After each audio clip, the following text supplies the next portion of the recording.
The day my son-in-law Marcus walked into my garage and told me his mother was moving into my house. He wasn't asking.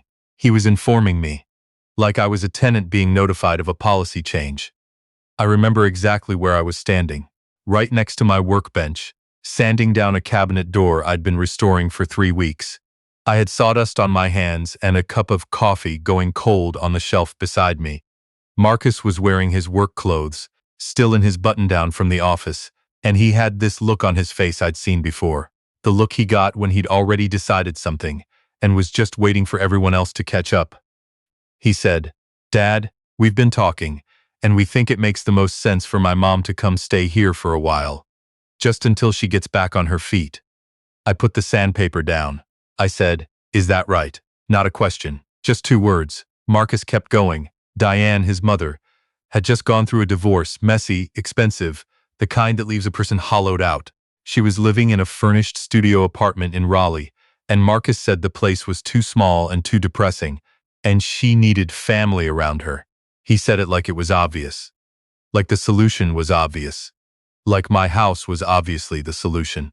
I want to be clear about something before I go any further, because I already know what some people are going to think. Why didn't you just say no right there? And the honest answer is that my daughter Claire was standing in the doorway behind him.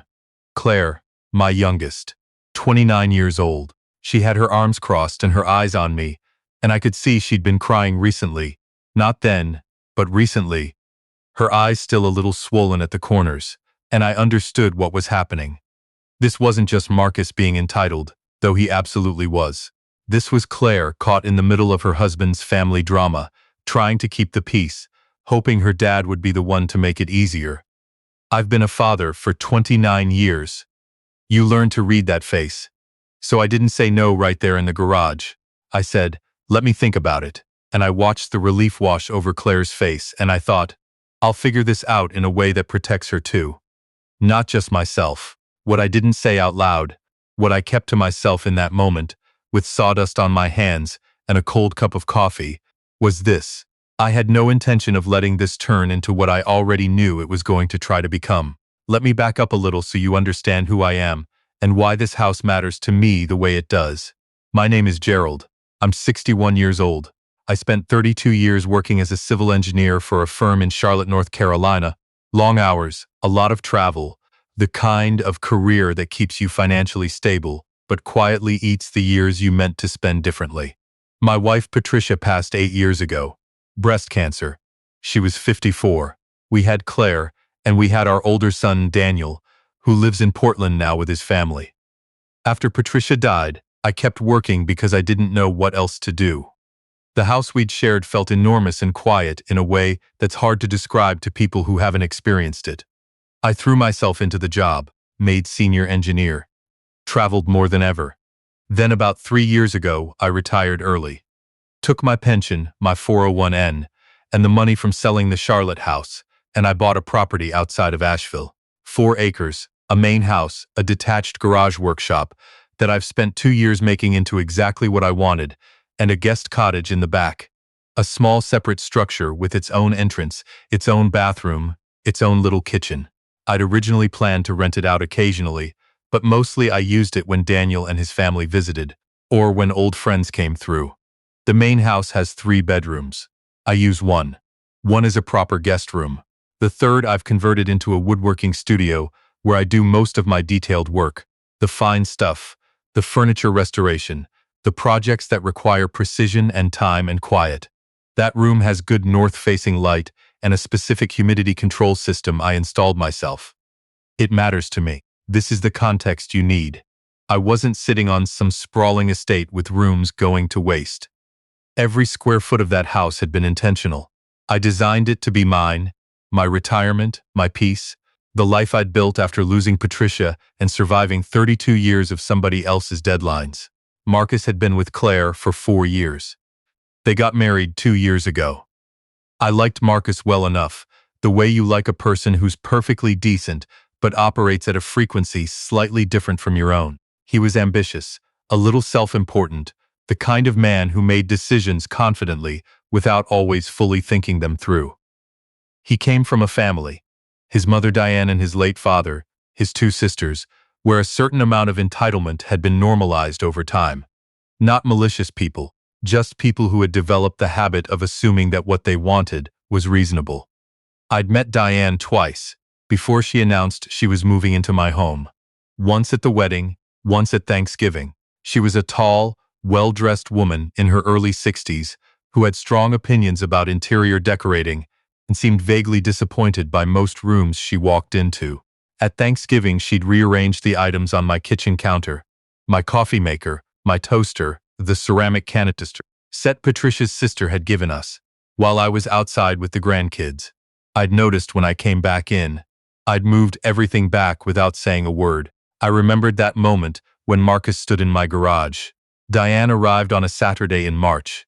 I want to describe that arrival because it tells you everything. Marcus and Claire came first, in Marcus's truck, pulling a rented trailer. Diane followed in her own car, a silver Lexus that she'd kept in the divorce. The first thing she did when she got out of the car, before she said hello, before she hugged her son, before she acknowledged me standing on my own front porch in my own home, where I had graciously agreed to let her stay temporarily, was look at the exterior of the house with her head tilted and say, "You know what this place needs? Window boxes, on every window." "I've always thought window boxes transform a property," I said. "Welcome, Diane." She looked at them and smiled and said, "Gerald, you are just so sweet for doing this." And then she walked inside. I told Marcus clearly. Diane would stay in the guest cottage. Her own space, her own entrance, privacy for both of us. I told Claire the same. Everyone had agreed. Diane lasted 48 hours in the cottage before she started spending most of her time in the main house. It started gradually, the way these things always do. She'd come over for coffee in the morning, which I didn't mind, not at first. Then she started coming for lunch. Then she started coming in the evenings and staying through dinner. By the end of the first week, she was essentially living in the main house, and the cottage was just where she slept. By the end of the second week, she had started making changes. The first one I noticed was the throw pillows on the living room couch. Patricia's sister had made them. Hand-sewn, a specific blue and cream pattern. Things I'd kept for 8 years because they still smelled faintly of the house Patricia and I had shared. They weren't on the couch anymore. I found them stacked in the hallway closet. I brought them back to the couch. I didn't say anything yet. I was paying attention. The second thing was my woodworking studio. I came home one afternoon. I'd been out to the hardware store and found Diane standing in the doorway of that room, looking around it the way a real estate agent assesses a property. She said, "Gerald, what on earth are you using this room for? You have all this equipment in here. This would be a beautiful sitting room." "The light in here is incredible," I said. "That's my workshop, Diane," she said. "But you have the garage for that." I said, "The garage is for large projects. This room is for detailed work. It's set up specifically for that." She made a face, not mean, just the expression of someone filing away an objection for later, and said, "Well, it seems like a waste of a beautiful room," and she walked away. That night, I called my son Daniel in Portland. I told him what was happening. Daniel is a methodical person. He gets that from me, and he listened without interrupting while I laid it out. When I finished, he said, "Dad, you know how this is going to end if you let it keep going." I said, "I know." He said, "So what's your plan?" I told him. He was quiet for a moment. Then he said, "Do you want me to come out?" I said, "Not yet, but maybe soon." Here is what I had already been thinking about, quietly on my own, since before Diane even arrived. My property has a security system. I'd had it installed when I bought the house. Standard package, cameras at the front door, the back door, the driveway. Motion activated. The footage uploads automatically to cloud storage and I can access it from my phone. What most people didn't know was that I'd added 2 additional cameras about 6 months before all of this happened. Not because I suspected anything at the time, just because I'm an engineer and I like things to be thorough. One camera at the entrance to the workshop area, angled to cover the hallway. One in the living room, positioned inside a bookcase, nearly invisible unless you knew exactly what you were looking for. Patricia had been worried, years ago, about a rash of break-ins in our old neighborhood. We'd started the habit of keeping a camera in the main living space then, and I'd just continued it. I hadn't mentioned the interior cameras to Marcus or Claire when they'd asked about the security system. They knew about the exterior ones. I'd simply never brought up the others. The cameras kept recording. I watched the footage every couple of days, usually in the evenings in my workshop with the door closed. What I saw over those first 2 weeks was instructive. I saw Diane move the throw pillows, pick each one up and examine it briefly, then carry the whole stack to the closet. I saw her open the door to my workshop twice more when she thought I wasn't home, stand in the threshold, and look around it. I saw her open kitchen cabinets she had no reason to be in, handle things she had no reason to handle. And once, on a Wednesday afternoon, when both Marcus and Claire were at work, and she thought she was entirely alone, I watched her sit down at my dining room table with her phone and spend 45 minutes on what appeared, from what I could see, to be a video call with one of her daughters. I couldn't hear the audio, but I could see her gesturing around the room while she talked, pointing at things. The way you point at things you're imagining rearranging. I let this go on for exactly 3 weeks. 3 weeks was enough. The specific moment that ended my patience wasn't dramatic. It wasn't a confrontation or a declaration. It was a Tuesday morning, and I came downstairs at 6:30 to make coffee, and I found Diane sitting at my kitchen table with a notepad and a pen, writing a list. I poured my coffee. I said, "Good morning." She said, "Good morning, Gerald. I've been thinking, the kitchen layout doesn't make sense. The coffee maker is too far from the sink, and you have wasted counter space over here by the window that would be much better used for a prep station." I looked at her notepad. It was a list. I could see words on it: island, repaint, gray, lighting fixtures. She was making a renovation plan for my kitchen, in my house. At 6:30 in the morning, I took my coffee out to the porch and sat in my chair and drank it and watched the light come up over the tree line. That evening I called Claire and told her I needed to have a family meeting. The 4 of us, me, Claire, Marcus, and Diane, on Saturday morning.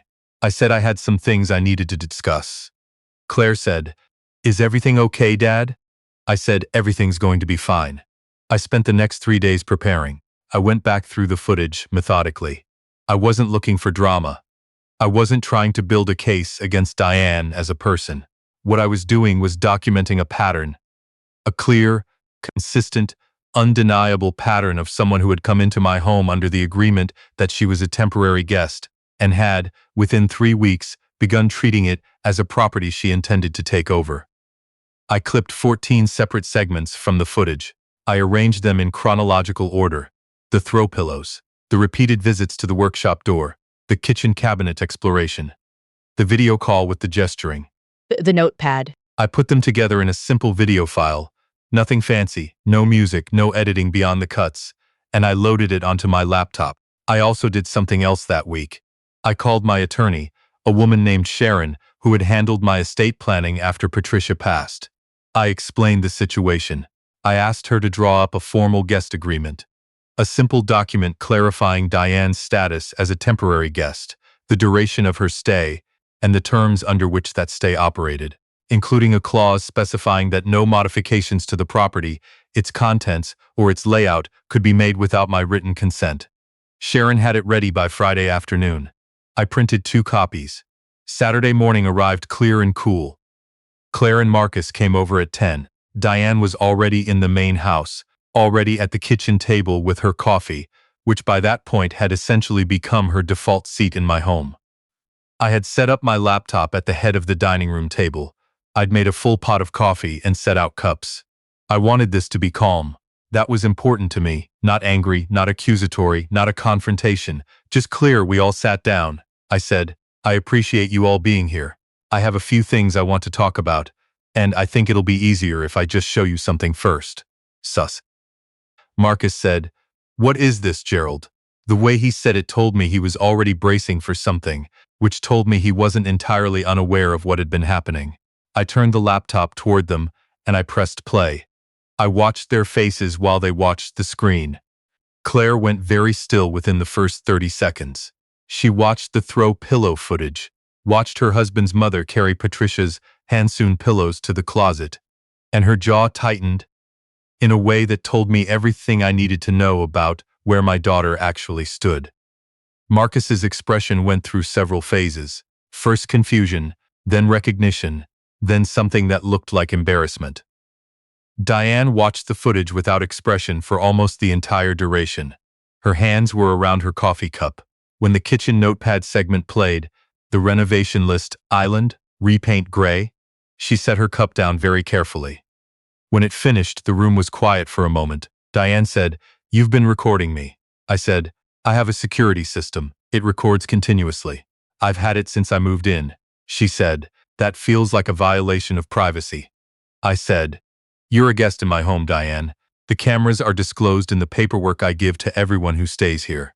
Which was true. It was in the guest cottage rental agreement I'd given her when she arrived. 2 pages, which I suspected she hadn't fully read. Marcus started to say something. I held up my hand, gently, not aggressively, and I said, "I want to finish." I took the 2 printed copies of the guest agreement from the folder I had beside me. I placed one in front of Diane and one in the center of the table. I said, "Diane, I genuinely want to help you through this transition. I know the divorce has been hard, and I know you need time to stabilize. I'm not asking you to leave immediately, but I am asking you to understand that this is my home. Not a property in transition, not a space that's being underutilized. My home. And if you'd like to continue staying in the cottage, I need you to sign this agreement so we're both clear on what that means." She looked at the document. She looked at Marcus. Marcus looked at the table. Then Diane looked at me and said, with a kind of careful dignity, "I don't think I'm comfortable signing a contract to stay in my family's home." I said, "I understand that, and I want to be respectful here. But this is not your son's home. This is my home, and that distinction matters." Claire said quietly, "Diane, just the name, nothing else." There was another silence. Then Marcus said, "And I want to be fair to him here, because he did say this. Mom, you should sign it." Diane looked at her son for a long moment. She picked up a pen. She signed the agreement. She stayed in the cottage for another 3 weeks, while she worked with a real estate agent in Asheville to find an apartment. During those 3 weeks, she came to the main house for coffee, twice. She didn't touch anything. She didn't open any cabinets or doors that weren't hers to open. She didn't mention window boxes or kitchen islands or the light in the workshop. The morning she moved out, she knocked on the front door, knocked, the first time she'd ever knocked instead of walking in, and when I opened it, she said, "Thank you for your hospitality, Gerald." I said, "I hope you find a place that's really yours, Diane." "I mean that." She nodded. She went to her car. She drove away. The conversation with Marcus and Claire happened a few days after that, just the 3 of us, on the porch with coffee. The good coffee, the kind I grind myself, the thing I've treated myself to in retirement because I spent 30 years drinking whatever was in the office pot. Marcus said, "I owe you an apology, Gerald. I put you in an unfair position. I appreciated that." I told him so. I said, "I know you were trying to help your mother. I know it came from a good place, but your helping can't come at the cost of my peace. That's mine. I worked a long time for it." He nodded. He understood. Claire reached over and squeezed my arm. She said, "I put those pillows back, by the way. I put them back the same day we watched the footage." I looked at her. She said, "I saw her move them 2 weeks ago. I put them back when she wasn't looking. I didn't know how to handle it." I said, "You handled it fine, sweetheart," she said. "No, I should have said something. I should have said something a lot sooner." We sat there for a while. It was a nice morning. Cool. The trees starting to show the first green of early spring, a pair of bluebirds doing something industrious in the garden. The kind of morning I moved to Asheville for. I thought about Patricia the way I do on good mornings. I thought about how she would have handled this. With more grace than me. Probably more warmth, more willingness to find the middle ground. But also with the same underlying uncertainty about what was hers and what wasn't. She'd been clear about that. It was something I'd always admired in her. I went back inside and got the throw pillows from the couch and set them on the armchair where they caught the morning light the way I like. I'm telling this story because I've seen a lot of people in situations like mine handle it wrong, handle it in ways that create more damage, more drama, more grief. I've seen people blow up, issue ultimatums, say things they regret, push people they love to choose sides in ways that leave permanent marks. I'm not saying I handled it perfectly. I should have had the guest agreement ready before Diane arrived, not 3 weeks in. I should have been clearer earlier about the workshop, about the pillows, about the kitchen. I waited longer than I needed to, because I was trying to protect Claire's feelings. And while I'd do that again, I'd do it more efficiently next time. But here's the thing I want people to understand. The thing I keep coming back to when I think about how this went. I didn't argue with Diane. Not once. I didn't raise my voice. I didn't ask Marcus to control his mother or put Claire in the position of referee. I just watched and waited and let what was actually happening become undeniable. When the time came, I didn't need to tell anyone what Diane had been doing. The footage did that. The footage was just reality, recorded and played back at the right moment. Sometimes the most powerful thing you can do is simply let the truth be visible. I've lived long enough to know that the people who cause this kind of trouble, the ones who walk into someone else's space and quietly begin to claim it, they rely on ambiguity. They rely on the fact that things are hard to prove, easy to deny, uncomfortable to confront. I didn't mean anything by it. I was just trying to help. You're so sensitive. The moment you remove that ambiguity, the moment you make the pattern visible and documented and undeniable, there's nowhere left for it to hide. My workshop is still mine. The throw pillows are still on the armchair. The kitchen layout is exactly the way I designed it, and the coffee maker is exactly where I want it. And on Saturday mornings, when Marcus and Claire come over for breakfast, which they do about once a month, and it's genuinely one of my favorite parts of retired life, we drink coffee on the porch and talk about normal things. Claire is expecting her first child in October. I'm building a crib in the workshop, white oak, hand-jointed, the kind of piece that takes time. Patricia would have loved that part.